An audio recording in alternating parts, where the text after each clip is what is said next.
Dear friends, welcome to my YouTube channel English Learning Really Made Easy. This is Sajid Ali Khan. तो दोस्तों आज हम देखने जा रहे हैं अपना अगला टेंस जो है पास्ट परफेक्ट कंटिन्यूस टेंस. इस टेंस में हम देखेंगे दोस्तों past perfect continuous tense affirmative या positive sentence, past perfect continuous negative sentence, past perfect continuous interrogative sentence type 1 that is yes no question. और दोस्तों इसके बाद हम देखेंगे past perfect continuous type 2 that is WH question. और last में हम देखेंगे past perfect continuous interrogative negative sentence. तो आइए देखते हैं past perfect continuous affirmative sentence. दोस्तों अफर्मेटिव या पॉजिटिव दोनों का सेम मीनिंग होता है. अब हम देखेंगे कि पास्ट परफेक्ट कंटिन्यूस में अफर्मेटिव सेंटेंस हम किस तरीके से बना सकते हैं. सब्जेक्ट के बाद हेल्पिंग वर्ब हैड का इस्तेमाल होता है, उसके बाद हमको बीन लगाना होता है, BEEN बीन, और वर्ब के साथ फर्स्ट फॉर्म के ING लगाई जाती है. देखिए दोस्तों सेंटेंस कुछ इस तरह से बनता है. I had been eating lunch for 20 minutes when Ravi came. अब ये आगे का जो हिस्सा है दोस्तों ये आप इसको चेंज कर सकते हो, कोई डायरेक्ट पॉइंट ऑफ टाइम दे सकते हो, डिपेंड करता है आप किस सिचुएशन की बात कर रहे हो. मीनिंग होगा मैं 20 मिनट से खाना खा रहा था जब रवि आया. तो ये पास्ट परफेक्ट कंटिन्यूस का मतलब है कि ये क्रिया, ये एक्टिविटी पास्ट में किसी पर्टिकुलर समय तक चल रही थी. We had been eating lunch for 20 minutes when Ravi came. हम 20 मिनट तक लंच खा रहे थे, यानी हमें खाते हुए 20 मिनट हो चुके थे और खाना चालू था, हमारा पूरा कंप्लीट नहीं हुआ था. Next is you had been eating lunch for 20 minutes when Ravi came. They had been eating lunch for 20 minutes when Ravi came. तो लाइक दिस हम सब सब्जेक्ट के साथ इसी हैड बीन का इस्तेमाल करते हैं दोस्तों, क्योंकि पास्ट टेंस में कोई दूसरा हेल्पिंग वर्ब नहीं है पास्ट परफेक्ट में. चलिए अगला टेंस देखते हैं, इसका अगला एग्जाम्पल. नेक्स्ट है हमारे पास past perfect continuous negative sentence. तो दोस्तों नेगेटिव सेंटेंस बनाने के लिए हमें नॉट का इस्तेमाल करना होता है, और ये बहुत इम्पॉर्टेंट बात है कि नॉट यूज़ होगा कहाँ. नॉट यूज़ होगा हैड और बीन के बीच में.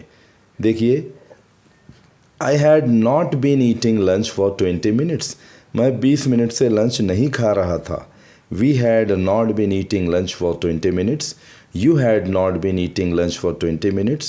They had not been eating lunch for 20 minutes. Naveed and Javed had not been eating lunch for 20 minutes. And he, she और एक वचन के साथ भी हम had not been eating lunch for 20 minutes इस तरह से सेंटेंस बना सकते हैं, और इनका meaning according to the situation लिया जाता है. आइए चलते हैं अगले एग्जाम्पल की तरफ. नेक्स्ट एग्जाम्पल है दोस्तों past perfect continuous interrogative sentence type 1 जो कि है yes no question. Yes no question हम शुरू से ये डिस्कस करते आ रहे हैं दोस्तों. ऐसा क्वेश्चन जिसका आंसर हम यस या नो में दे सकते हैं, और ये हेल्पिंग वर्ब से ही शुरू होता है यस नो क्वेश्चन. जैसे कि हमने देखा है हैड यहाँ एक ही हेल्पिंग वर्ब है, तो वो एक ही हेल्पिंग वर्ब स्टार्ट में आएगा और किसी भी टाइप का सब्जेक्ट उसके बाद हम लेकर सेंटेंस पूरा कर सकते हैं. जैसे had I been eating lunch since 12:30. क्या मैं 12:30 बजे से लंच खा रहा था. Had we been eating lunch for eating lunch since 12:30. क्या हम 12:30 से लंच खा रहे थे. Had you been eating lunch since 12:30. क्या तुम 12:30 से लंच खा रहे थे. Had they been eating lunch since 12:30. Had Navid and Javed, यानी कोई भी अनेक वचन आप यहाँ डाल सकते हो. बीन ईटिंग लंच सिंस 12:30, और इसी तरह ही, शी, इट और सिंगुलर के साथ भी हम इसी तरह सेंटेंस का इस्तेमाल करते हैं. Had Sara been eating lunch for since 12:30. तो इस तरह से ये सेंटेंस का स्ट्रक्चर होता है दोस्तों. आइए चलते हैं अगले एग्जाम्पल की तरफ. और next example is past perfect continuous interrogative negative sentence. ये भी बहुत आसान है दोस्तों. सेम स्ट्रक्चर होगा, हैड स्टार्ट में आएगा, उसके बाद कोई भी सब्जेक्ट, और उसके बाद हमको नॉट लगाना है, और फिर बीन का इस्तेमाल करके वर्ब को ING लगाना है. For example had I not been eating lunch for 10 minutes. क्या मैं 10 मिनट से लंच नहीं खा रहा था. तो दोस्तों यहाँ पर हमें एक बात गौर करने की है कि आप अपनी बात को मनवाना चाह रहे हो और थोड़ा सा यहाँ पे गुस्से का इजहार हो रहा है। Had you not been eating lunch for 10 minutes, क्या तुम 10 मिनट से लंच नहीं खा रहे थे? हो सकता है कोई बच्चा क्लास के टीचिंग के दौरान छुपा कर टीचर की नज़रों से खा रहा था और वो पकड़ा गया।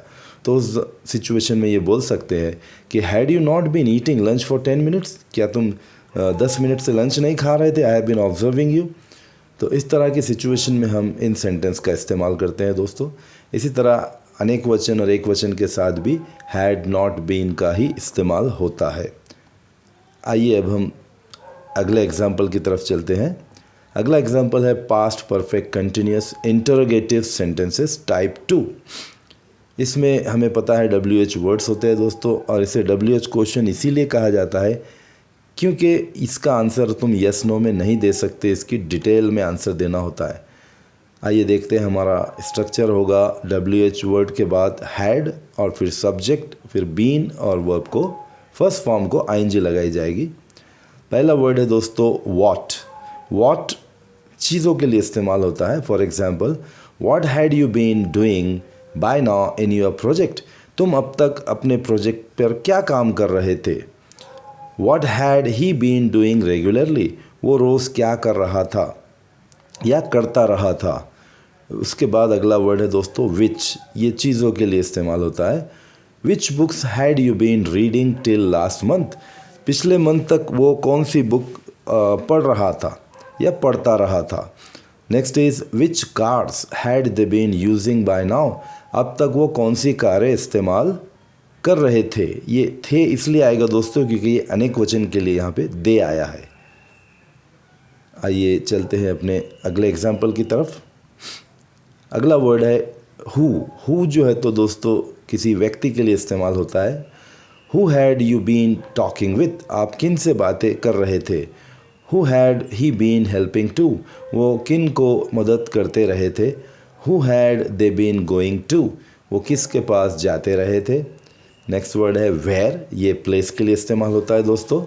Where had you been working before, आप पहले कहाँ काम करते रहे थे। Where had they been going in the morning, वो सुबह में कहाँ जाते रहे थे। Where had he been earning that much money, वो इतना सारा पैसा कहाँ कमाता रहा था। हमारा अगला वर्ड है दोस्तों why. Why had you been cooking late, आप देर से क्यों पकाते रहे थे। Why had he been remaining absent for so many days, वो इतने दिनों से एब्सेंट क्यों होते रहे थे। Why had you not been taking study seriously, आप स्टडी को सीरियसली क्यों नहीं ले रहे थे। अगला वर्ड है दोस्तों व्हेन, जो समय या टाइम के लिए इस्तेमाल होता है। When had you been getting free those days, उन दिनों आप कब फ्री होते रहे थे या हो रहे थे। When had you been working on that project, आपको कब काम मतलब कब समय मिल रहा था उस प्रोजेक्ट पे काम करने के लिए, उसलिए आप बोलते हो when had you been working on that project, आप उस प्रोजेक्ट पे कब काम करते रहे थे। When had we been meeting there, आप कब मिलते रहे थे, सॉरी हम कब मिलते रहे थे। वी, ये वी है इसलिए हम का इस्तेमाल होगा। नेक्स्ट वर्ड है दोस्तों how. How had you been completing that much syllabus in such a short time, इतना सारा सिलेबस आप इतने कम समय में कैसे कंप्लीट करते रहे थे।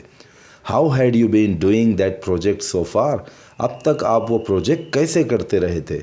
How had he been teaching so deeply and interestingly, वो इतने अच्छे से इतना डीपली और इंटरेस्टिंगली कैसे पढ़ाता रहा था। नेक्स्ट वर्ड है दोस्तों हुज़, ये भी किसी के पोजीशन या ओनरशिप के लिए इस्तेमाल होता है।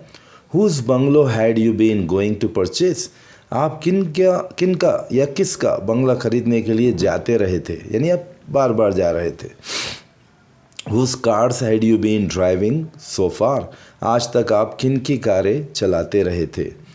Then whose children had you been teaching English language, आप किन के बच्चों को इंग्लिश लैंग्वेज पढ़ाते रहे थे। यानी कि वो काम अब नहीं हो रहा है दोस्तों। अगर वो प्रेजेंट परफेक्ट कंटिन्यूस होता हैव बीन तो वो काम अब तक चल रहा होता, हैव बीन या हैज़ बीन। लेकिन ये हैड बीन का मतलब है वो काम पास्ट में ही चल रहा था, अब नहीं चल रहा है। हमारा लास्ट वर्ड है दोस्तों whom, और ये लोगों के लिए इस्तेमाल होता है to ask about people. whom had you been discussing your problems with? आप किन के साथ अपने प्रॉब्लम्स को डिस्कस करते रहे थे। whom had he been going for advice? सलाह के लिए, मशवरे के लिए आप किन के पास जाते रहे थे। whom had they been meeting in afternoon? वो आफ्टरनून में किन से मिलते रहे थे। तो we have come to the end of our chapter दोस्तों। उम्मीद करता हूँ आपको समझ में आया होगा।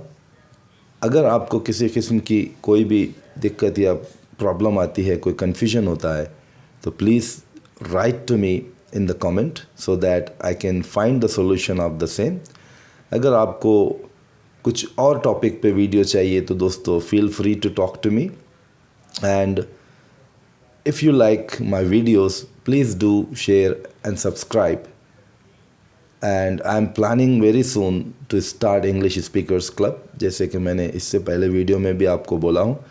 आप अगर मुझसे इंटरैक्टिव ऑडियंस की तरह स्टार्ट कर लोगे प्रैक्टिस, तो डेफिनेटली हम बहुत कुछ आगे कर सकते हैं। और मुझे उम्मीद है कि आप लोग ज़रूर मेरे वीडियो को पूरा देखेंगे।